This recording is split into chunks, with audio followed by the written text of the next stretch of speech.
Welcome to the Miami Heat Floor Crew, brought to you by the 5 Reasons Sports Network. I'm your host, Jonathan, aka Three Piece Combo. I got Marco, I got Matt, and as always, every week we like to bring you a little bit of extra flavor from your normal 5 on the Floor podcast here.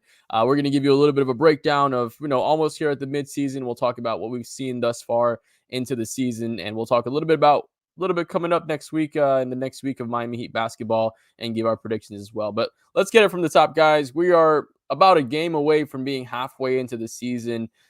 Coming into the season, there was a lot of disappointment with how, things played out in the off season. But I think with the play and growth that we've gotten from, specifically guys like Jaime, and then the growth of Duncan Robinson, the continued elevation of Bam Adebayo and Tyler Hero, like him or not, he's had his moments in games like last night where, he was able to be one of the key primary reasons that we were able to get that win in overtime. After dropping behind a couple points in overtime, he hit two really big threes to allow us to get the win last night. But let's talk about this team overall. I want to ask you guys, how do you feel now compared to the beginning of the season about this team? Marco, you weren't here last week. I'll let you kick it off.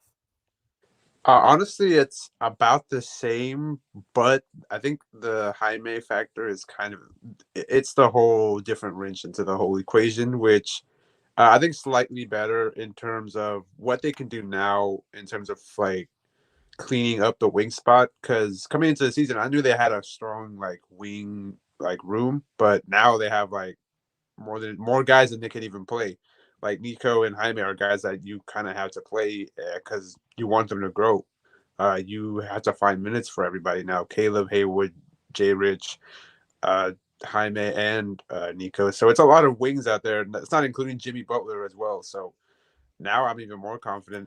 But that's also the confidence there is that they might have a move to be made that maybe wasn't there before because now you have Caleb that's expendable or that you can attach to maybe a future move that you can help shore up the parts that aren't as deep, like the point guard position or the big man position. So I think just slightly more, not in terms of play, but in terms of the individual guys, because in as the team, I haven't really changed my mind as much, but individually, you see that there's a lot that Miami can do with these guys in terms of like how they can continue to like build up their confidence and grow them, or in terms of just moving other guys so they can bring in reinforcements at the other positions.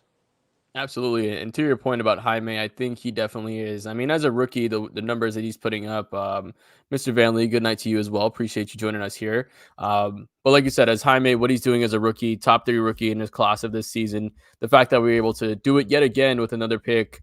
And then now we're even starting to see a little bit of growth of Jovic as well. But I think behind Jaime, the thing that's popped out to me, or maybe that I was least expecting the most from this season, was the growth of Duncan Robinson, right? The amount of confidence that he has, the layers that he added to his game, inside, outside, throwing lobs, like, the confidence in his shot. That's something that I love to see as well. But Matt, defer to you kind of what your thoughts on the team now versus your thoughts coming into the season. I mean, kind of backing off what Marco said, it's pretty similar. 24 and 16 right now, 19th in offense, 9th in defense. Over these last, I think, 6 or 7 games, Miami's been one of the best defensive teams in the entire league, just on a per possession basis. I mean, you guys have you kind of hit the nail on the head, both of you, with like Jaime's development and how he just kind of popped out of the clouds. Like Nikola Jovic, these last 5 or 10 games has really shown you something, especially on the offensive end with his creation ability, his ability to operate in transition. He's even looked pretty good defensively. Tyler Hero, even though he's been kind of off and on offensively, especially since the return from his injury, he's flashed defensively a little bit. At least he's shown improvements on that end. You talk about Duncan Robinson and all of his growth. We talked about Duncan plenty of times on here before. The network has in general, just how much he's grown as a player from an individual standpoint, as kind of like this guy who came in as a specialist and now he's doing everything but, including knocking down 42% of his threes. I don't remember the exact percentage off the top of my head. But like just there is like kind of like that log jam at wing, as Marco mentioned. You're trying to figure out, okay, we're roughly 3 weeks until the deadline. How do you consolidate that into something, whether it is a backup big, which you probably don't have to pay a whole lot for, or even a point guard. Whether it's whether Kyle Lowry's still on the team or not, like how do you consolidate all that? And so at least as of right now, I think it's about the same, if I'm being completely honest. I think I expected a little bit more from the backup big spot with Thomas Bryant. Obviously, that flamed out pretty quickly, at least quicker than I thought it would originally, because I thought he had more juice on the offensive end than both Dedmon and Cody Zeller. That was a lie. Like Miami's had 22 starting lineups, I believe, in 40 games, and that's kind of crazy. The fact that they're 8 games above 500 and only 2 games behind Philly now in the East. Like they're right knocking on the door for a top 3 seed in the East, which is, you put that in just by itself, it's pretty crazy to think about. Yeah, the perspective wise, like you said, with the amount of injuries that this team has had to had, I mean, you have no Jimmy Butler, right? For a long period, he comes back, he's out again, now he's back again. You know, Jaime Jaquez, Haywood Highsmith, who was intended to be the starting 4 for this team. I mean, he's missed a majority of the games as well, and his defensive presence is, definitely something that sticks out when he's on the court. He's someone that it reminds you, like you said, in the build that we saw all coming in, he's that mini PJ Tucker, right? I mean, he's doing all those little things. Obviously, maybe not as much when it comes to passing from the top of the key, like PJ was a little better at sometimes. But, those other things with the defense and the hitting the 3 at the corner, definitely love seeing that. But let's talk about the prediction for this team moving forward, as far as how do you guys expect health wise? Actually, let's scratch that overall, because you can't predict health. But going into the latter half of this season, do you expect this team to get healthy and make a run and see it on both ends of the court at the same time at some point? Because we've seen flashes offensively, we've seen flashes defensively. I don't think we've seen both together in many games. Matt, we'll let you start this time. I mean, health-wise, like I'm not really sure how much you can bank on them, like everyone being healthy at the exact same time, because we really just haven't seen that throughout the Jimmy era, or at least in a big enough sample. But I mean, I think we'll see like Jimmy look better than he did at the start of the season. Remember, that was a big talking point. Like, should we be worried about Jimmy? Like this, that, and the other thing. And especially last night, it's a 1-game sample, but he looked phenomenal. It's like, oh, it's January. Like this is beginning the time where we joke about it, but like this is the time where Jimmy he begins to ramp stuff up. And so like, I think we'll see that. It's also just hard to project because of the deadline. Like we don't know if Kyle's going to be on this team. We don't know if Caleb's going to be on this team. We don't know if, I don't know, player X is going to be on this team. Like there's so much that could happen. Although Miami hasn't made a big trade since acquiring Oladipo, or at least for a player who wasn't a free agent. So maybe I should temper expectations when it comes to the trade market. But like it's really just hard to tell. But I think this team will be healthier. And I think this team could go on like a 45 to 50 win pace, even though they're kind of already on that trajectory already. It just depends on what happens over the next few weeks with the deadline and everything that happens from there. It's just hard to project. I'm sorry, I really didn't answer your question. No, it's fine. I worded it terribly also. But Marco, I'll kind of rephrase it a little bit too and ask you about the second half of the season. What is the biggest change do you think that we're going to see from the first half of the season to the second half of the season? Ooh, change. I think they're going to feature, obviously, Jimmy more because he hasn't played as much. And I think they're going to try to build more of what Bam can do. And that might include getting him either a backup point guard or maybe a new starting point guard. And maybe they keep Kyle, like a smaller move like a Tyus Jones or a Monty Morris that won't cost a lot, that maybe will cost a second-round draft pick. Or they'll make, a bigger move for a guy like DeJounte Murray. Like, who knows? I think, but they're going to try to get Bam more ball handling help in terms of the pick and roll. At least I would hope so, because I feel like they're doing a disservice to him, just not getting that kind of guy for him, or at least getting him a threat that goes downhill in general. So I think we're going to see something change, because I think there's too much of a glut at the wing position like we talked about. I think they have to consolidate that. Especially now that guys are starting to get healthy and some guys aren't going to play. And, it's going to be like, well, you have all these playable guys. What are you going to do with them come playoff time? Somebody's going to have to get their minutes cut. And that's not going to be pretty, especially when the playoffs, when minutes, get a little harder to come by. Guys are going to be playing 40 plus nightly. So I think Miami's going to get prepared for that. And I expect them to go on a little bit of a run because Eric Spoelstra teams have a history of going pretty well after post February. Like they have a history of doing really well. Except for last year, I think last year was kind of the exception, but I think mostly they've done really well after the trade deadline. I don't know what it is. Maybe it's the conditioning. Miami's conditioning, stays up while other teams, don't handle it as bad or as good. The marathon that is the regular season. But historically, Miami Heat teams under Eric Spoelstra have done really well like that. So I do expect them to go on a little bit of a run. To them, it probably doesn't matter if they get the 4 or the 3 or the 5 seed. Just that kind of area is where I expect them. If they get the 3 seed, that'll be great. But I get the 4 seed, I'll also be happy with that. It really doesn't matter to me or the coaches. Just being in that area will probably suffice. It's just about how they look and the guys they have, and that's what I hopefully will see them do. Maybe it will be a big trade, but I think there's consolidation to be had still. They have to make some moves, especially with Caleb having an expiring or coming up for his deal soon, and Kyle's deal expiring, and teams are probably looking at that and like, that's enticing to teams like that don't have a lot of wiggle room to like make free agency splashes, or like we got to look at doing these little moves like that, like Miami's doing. So it's a lot of buying in the trade market. It's just about who's going to be, selling.